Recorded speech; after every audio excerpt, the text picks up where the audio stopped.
Hi ഷെഫീസ് dream വേൾഡിലേക്ക് സ്വാഗതം. അപ്പോൾ നമ്മളിന്ന് തയ്യാറാക്കാൻ പോകുന്നത് നല്ല ബീഫ് ബോട്ടി വെച്ചിട്ട് ഡ്രൈ ഫ്രൈ ആട്ടോ.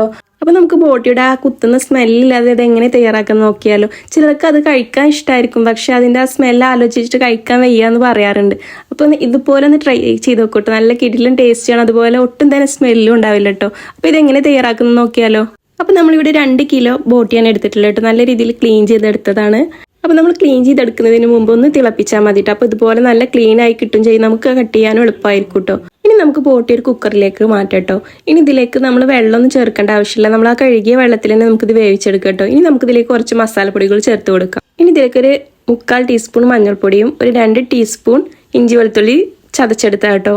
അതുപോലെ ഇതിലേക്ക് പെരിഞ്ചീരകം ചേർത്തിട്ടോ ചതച്ചെടുത്തിട്ടുള്ളത്.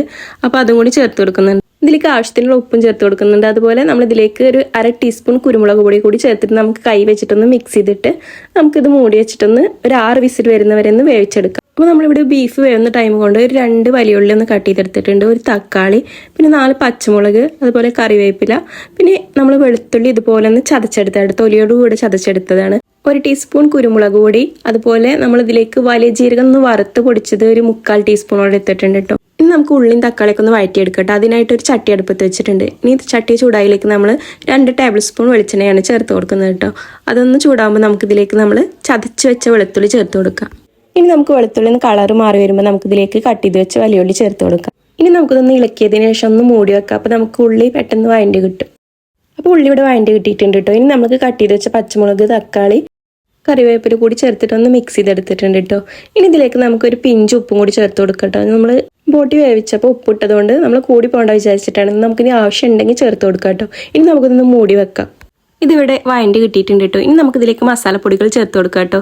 1 ടീസ്പൂൺ മല്ലിപ്പൊടി ചേർത്ത് കൊടുക്കുന്നുണ്ട്, 1/4 ടീസ്പൂൺ മഞ്ഞൾപ്പൊടി ചേർത്ത് കൊടുക്കുന്നുണ്ട്. ഞാൻ മഞ്ഞൾ ഇവിടെ കുറച്ചിട്ടുള്ളത് നാടൻ മഞ്ഞളായതുകൊണ്ട് നല്ല കുത്തുന്നൊരു സ്മെല്ലും ചൊവയും ഉണ്ടാവാറുണ്ട് കേട്ടോ. നമ്മൾ തിളച്ച് വരുമ്പോൾ ആ സ്മെല്ല് നമുക്ക് കിട്ടാറുണ്ട് കേട്ടോ. അപ്പോൾ നിങ്ങളെ കയ്യിലുള്ള മഞ്ഞളിനനുസരിച്ച് മഞ്ഞൾ ചേർത്ത് കേട്ടോ. ഇനി 1 ടീസ്പൂൺ കാശ്മീരി മുളക് പൊടി, ഒരു 1/4 ടീസ്പൂൺ ഗരം മസാല കൂടി ചേർത്ത് കൊടുക്കുന്നുണ്ട് കേട്ടോ. അതും കൂടി ചേർത്തിട്ട് നമുക്കിതൊന്ന് മിക്സ് ചെയ്തെടുക്കാം. ഇതുപോലെ ഒന്ന് മിക്സ് ചെയ്തെടുത്തിട്ടുണ്ട് കേട്ടോ. ഇനി നമ്മൾ വേവിച്ച് വെച്ച ബോട്ടി കൂടി ഇതിലേക്ക് ചേർത്ത് കൊടുക്കാം. എന്നിട്ട് നമുക്ക് മസാല എല്ലായിടത്തും ഒരുപോലെ എത്തുന്ന രീതിയിലൊന്ന് മിക്സ് ചെയ്തെടുക്കാം. ഇതിവിടെ മിക്സ് ചെയ്തെടുത്തിട്ടുണ്ട് കേട്ടോ. അപ്പോൾ നമുക്ക് കുറച്ച് മുളക് പൊടി കുറവായതുകൊണ്ട് ഞാൻ കുറച്ചും കൂടി ഇതിലേക്ക് മുളക് പൊടി ചേർത്തിട്ടുണ്ട് കേട്ടോ. അതും കൂടി ചേർത്തിട്ട് ഒന്ന് മിക്സ് ചെയ്തെടുക്കുന്നുണ്ട്. എന്നിട്ട് നമ്മൾ ഇതിൽ വെള്ളമൊക്കെ ഒന്ന് വറ്റുന്ന വരെയും അതുപോലെ ആ മസാലയെല്ലാം പിടിക്കുന്ന വരെ ഒന്ന് മിക്സ് ചെയ്തെടുക്കുക കേട്ടോ. ഇനി നിങ്ങൾക്ക് ഇതിൽ എണ്ണ കുറവായിട്ട് തോന്നുകയാണെങ്കിൽ കുറച്ചും കൂടി ചേർത്ത് കൊടുക്കട്ടെ. ഞാനിവിടെ നെയ്യുള്ള ബോട്ടി ആയതുകൊണ്ട് ഒരുപാട് അങ്ങ് ചേർത്തിട്ടുണ്ടായിരുന്നില്ല കേട്ടോ. അപ്പോൾ കുറവായി തോന്നിയപ്പോൾ കുറച്ചും കൂടി ഓയിൽ ഒഴിച്ചിട്ടുണ്ട് കേട്ടോ. നമുക്ക് നല്ല ഫ്രൈ ആയി കിട്ടണമെങ്കിൽ കുറച്ച് ഓയിൽ ഒഴിക്കണം കേട്ടോ. അപ്പോൾ അതും കൂടി ഒഴിച്ചിട്ട് നമുക്കിതൊന്ന് ചെറു തീയിലിട്ട് ഇളക്കി ഒന്ന് ഫ്രൈ ചെയ്തെടുക്കാം കേട്ടോ. എന്നിട്ട് നമുക്കിതിലേക്ക് ലാസ്റ്റ് നമ്മൾ എടുത്തു വെച്ച കുരുമുളക് പൊടിയും അതുപോലെ വലിയ ജീരകം വറുത്ത് പൊടിച്ചും കൂടി ഇതിലേക്ക് ചേർത്ത് കൊടുക്കാം കേട്ടോ. ഇതാണ് ഇതിൻ്റെ മെയിൻ കേട്ടോ, നമുക്ക് ആ സ്മെല്ല് കിട്ടാതിരിക്കാൻ വേണ്ടിയിട്ട്. അപ്പോൾ ഇതും കൂടി ചേർത്തിട്ട് നമുക്കിതൊന്ന് മിക്സ് ചെയ്തെടുക്കാം കേട്ടോ. ഈ ടൈമിൽ നിങ്ങൾക്ക് വേണമെങ്കിൽ മല്ലിയില ചേർത്ത് കൊടുക്കട്ടോ. ഞാൻ ഉപ്പ് അവിടെ നാടൻ രീതി മതി പറഞ്ഞതുകൊണ്ട് കേട്ടോ. ഒരുപാട് മസാലയും അതുപോലെ ബോട്ടിയുടെ തനതായിട്ടുള്ള രുചി കളയണ്ട പറഞ്ഞതുകൊണ്ട് ചേർത്തിട്ടില്ല കേട്ടോ. അപ്പോൾ നിങ്ങൾക്ക് വേണമെങ്കിൽ മല്ലിയില കൂടി ചേർത്താൽ ഒന്നും കൂടി നമുക്ക് ആ സ്മെല്ല് കുറഞ്ഞു കിട്ടും. ഇങ്ങനെ ചേർത്താൽ തന്നെ നമുക്ക് ബോട്ടിയുടെ സ്മെല്ല് ഒട്ടും തന്നെ അറിയില്ല കേട്ടോ. അങ്ങനെ നമ്മുടെ ടേസ്റ്റി ആയിട്ടുള്ള ബോട്ടി ഡ്രൈ ഫ്രൈ ഇവിടെ റെഡി ആയിട്ടുണ്ട് കേട്ടോ.